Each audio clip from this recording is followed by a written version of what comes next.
iyadoo caabuqa safmarka ah ee COVID-19 ay saameyntiisu weli dunida ka jirto ayaa munaasabad kooban oo lagu weyneynayo toddobaadka xuriyada Soomaaliya lagu qabtay magaalada Kampala ee dalkan Uganda.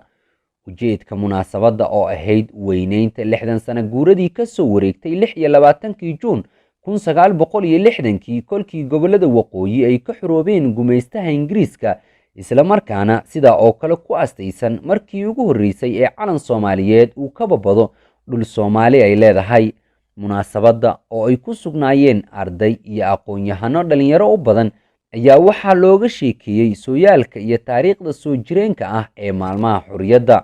Soomaalidu waxay isku dayeen markii haddana inay dib u sii wadaan halganka dagaalka waxayna ku soo kordhiyeen markaas qaab siyaasadeed in loo adeegsado oo dagaalkii laga dhigo bal qaab siyaasadeed maadaama adduunyada markaas wadamo badan ay soo kordhayeen ahayd in qaab xisbiyada la sameeyo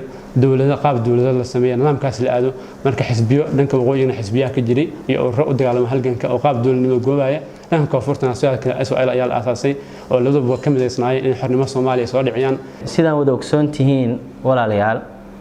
burburkii iyo dhibaatadii ka dhacday Soomaaliya 1991 waxay meesha ka saartay in Soomaaliya ay kala irdhoobaan. Soomaaliya hal mid ay isku ahaan jirtay laakiin taas waxaa moodaa xogaa yar caqabada inay ku imaatay ayadoo ay ka faa'iideysanayaan walaalaha waqooyiga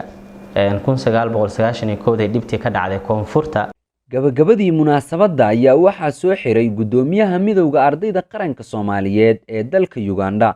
Cabduqaadir Cumar Cabdulle Fiidka oo xusay muhiimadda ay leedahay maalmaha xuriyada 26 Juun iyo sida oo kale 1 Luulyo. waxaan rajaynaynaa hadduu Ilaahay yiraahdo sanadaha soo aadan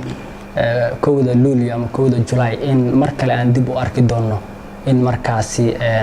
goboladii waqooyi iyo koonfur ama Soomaaliya oo markaasi midowday hadduu Ilaahay yiraahdo maadaama anaga xilligaas aan runtii way joog aan u soo ahayn oo aan jiilkii dambanahay koleytaad sidaan la soconana waxaa jira dab u heshiisiin ama dawladda hadda jirto hogaamiyo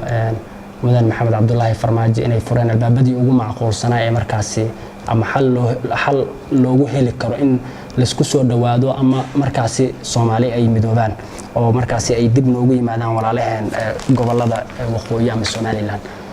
insha Allah marka muhiimadeenu waxa waaye maadaama xaaladda COVID-19 lagu jiro oo de munaasabadihii waaweyn ay naga mudnaayeen toddobaadkan xuriyada aanan sameyn karin inaan ugu yaraan